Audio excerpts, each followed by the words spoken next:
Hi LinkTree fam! Today we have some really exciting updates for you, and it was way sooner than I thought it was going to be.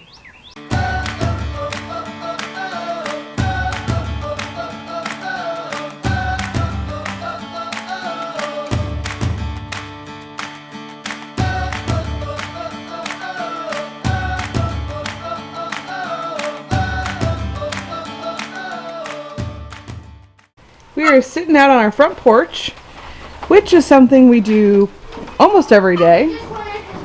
And it is raining, finally. It hasn't rained much here. But there's some turkeys over here, and Sean is calling them. So let's see if we can get them. Usually we get beautiful sunsets right here. But today it is a stormy day. It is a stormy day, but it's a little refreshing. It feels like the air or the rain is cleaning the air, and it feels kind of good. Not up and down, this way. Rabbit here. No.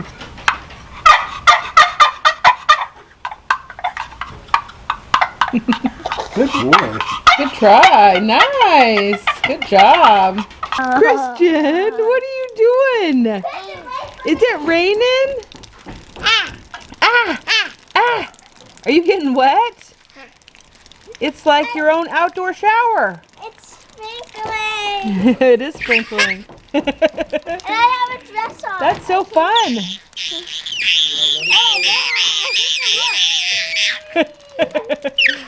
Oh man, get your hair wet?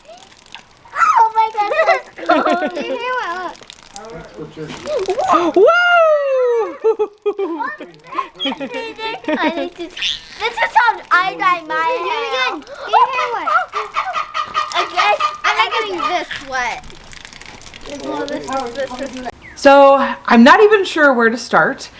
We have had a very crazy and exciting morning, but we found out that baby number 14, as I keep referring to it as, has been born.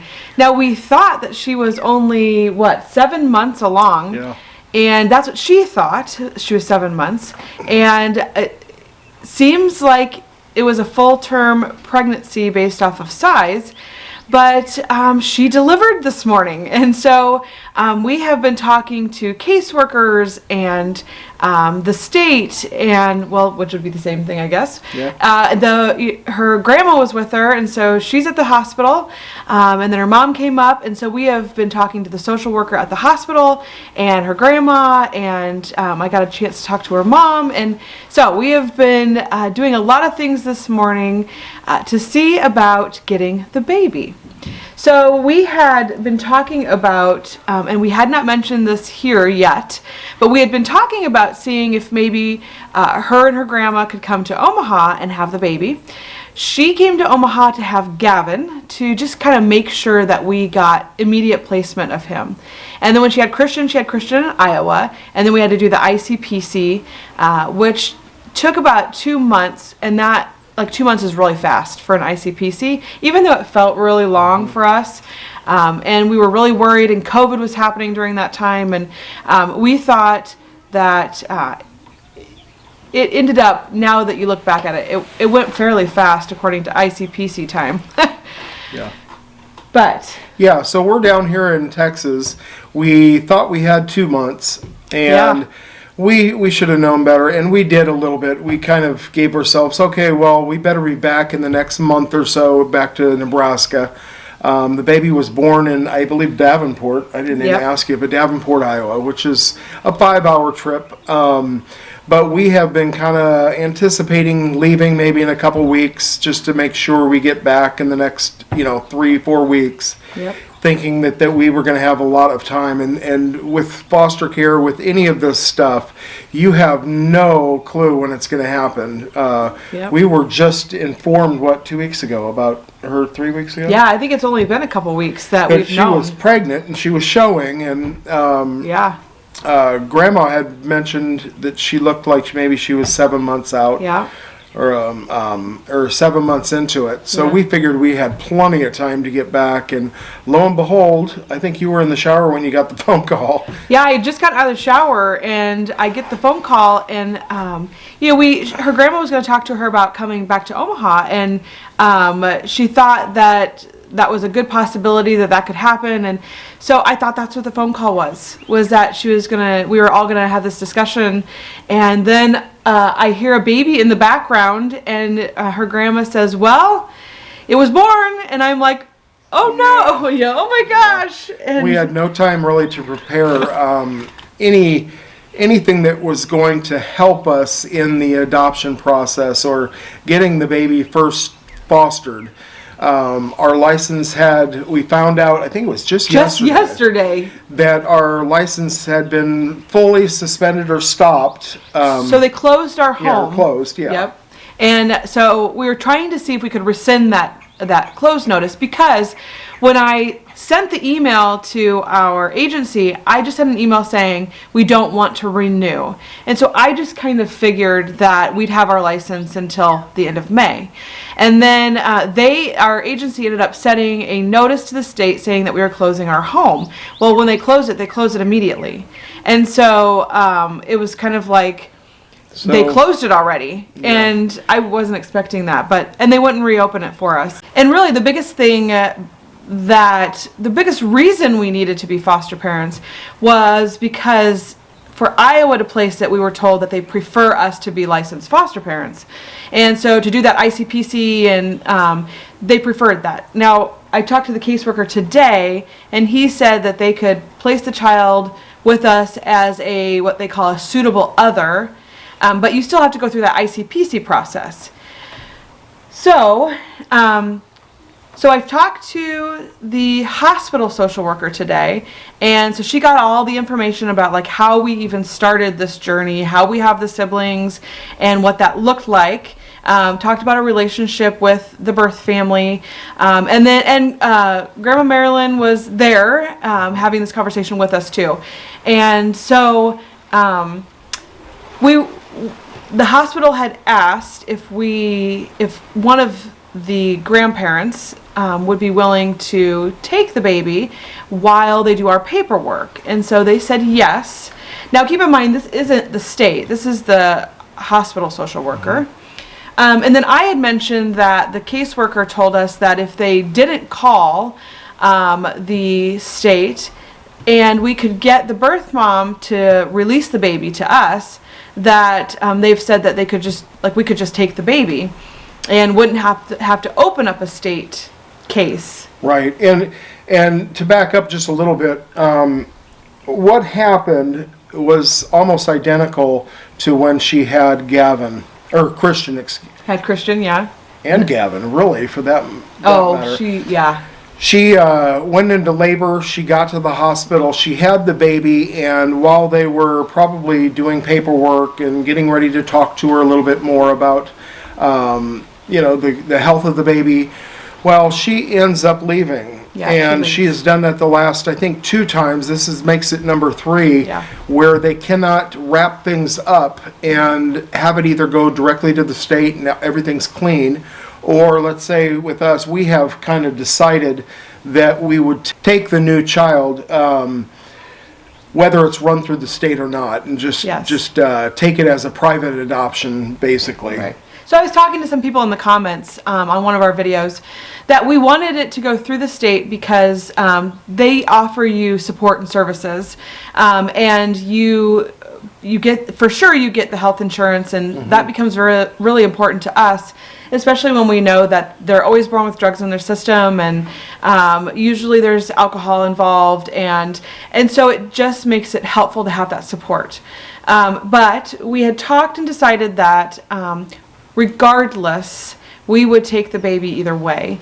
We just really feel like we're supposed to have the baby, and the baby's meant to stay with siblings, and that we would do that and basically just trust, God, that however this happens, it's meant to be. And so we said that we would do that, either way. Right. So, so we don't have the ends tied up to even do that at this point, because mom, the bio mom, left the hospital shortly after. I don't even know how she does that, but she does that. She just leaves within a half hour after giving birth. I didn't know that was really possible, to stand on your feet and walk for a long distance to go to your friend's house. I don't know. Right. Well, I've only had a C-section, so I. Well, and that was pretty invasive. Right. So you couldn't. But I've never had a regular labor, so I don't know how that works either. So anyway, so nothing got signed saying that she wanted the baby to come to us, even though she has told us, her grandma has told us that through many, talks on the phone. So, and the other thing was that I really didn't want the baby to leave without being named, because Christian left the hospital as baby boy, and that was what was on his birth certificate, and that was what was on his medical card, and that was what, and I felt bad for him. And then you go to like the doctors and they're like, his name's really baby boy, and I'm like, yep, that's really his name, And so, and then, and it wasn't a huge deal, because after we adopted him, we got to name him, and we had started calling him his that, name, yeah. which you guys probably know that. But. Yeah, so, but it makes you just feel kind of bad that they leave the hospital with no name, and so we had given them the names, and right now it sounds like, because of the state of things, they kind of knew, the hospital knew that she needed somebody to kind of help stand in for her, and so we're hoping that the baby gets named before it leaves the hospital. So the kids, no, we have told the kids. Grandma sent me a picture of the baby, and so we have seen a picture. We've showed the kids. Everybody is super excited, and so. And, my first thought was not to tell the kids anything about it, because we didn't know what was going to happen, if it would be full term, if there'd be something wrong, and we would put them through all that emotional distress. But in our house, or either house, really, that we are in a lot, there are no secrets. I know. There is always somebody around the corner listening to your conversation. So we just decided to, when we first found out, let's just tell them. Yeah. Let's let them ride this journey with us. Well, and I feel like being open and honest. I feel like we're very open and honest a lot, and it has always worked out for us, being honest with the kids, and. And I feel like they learn a lot of lessons from that too. And they can think through the decisions with us. Right. As we are, given them, we can talk to them about the next thing that has happened, and this is no different. We really have no guarantee that it's going to come to us, and we're going to be able to raise it. So we're going to just try and be forthcoming as this happens, as we go along, that, really it's in God's hands. Right. And it will be what it's supposed to be. Yep. So, does everybody want to know what sex the baby is? Girl or boy? What do you guys think? Comment down below now and let me know what you think it is. And drum roll. Yeah. Now, I had this intuition that for some reason it was going to be a little girl, because I don't know why, I just had this feeling, and the kids wanted it to be a girl. Yeah, well, her last two babies were boys. Were boys, yep. So. And we have a ton of girls, and all the kids, well, all the girls anyways, except for Rosie, really wanted it to be a girl. But we kind of wanted it to be a boy, just because we wanted to even things out a little bit in our house. I think John wanted it to be, and Gavin wanted it to be a boy. Yeah. When we got our puppies, we got a girl, and then Gavin said, no, we have to get a boy too, because we need more boys in our house. And so, so she had a baby boy. Yep. Another boy, which I'm excited about if it eventually comes to us.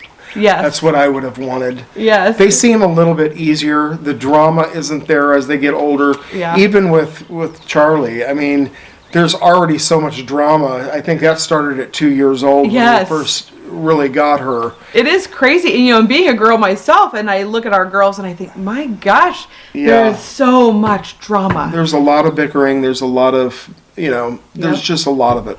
Yep, and the boys I feel like are so much more adventurous. Like, I worry way more about Gavin and Christian, and John was a little bit older when we got him. He was 7, and so I feel like he was kind of out of that a little bit.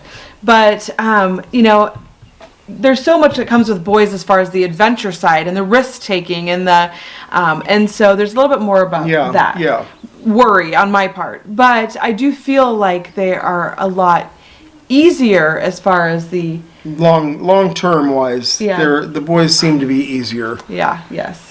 More laid back. And who knows what this will bring us. I know. So everybody out there, pray, send positive vibes.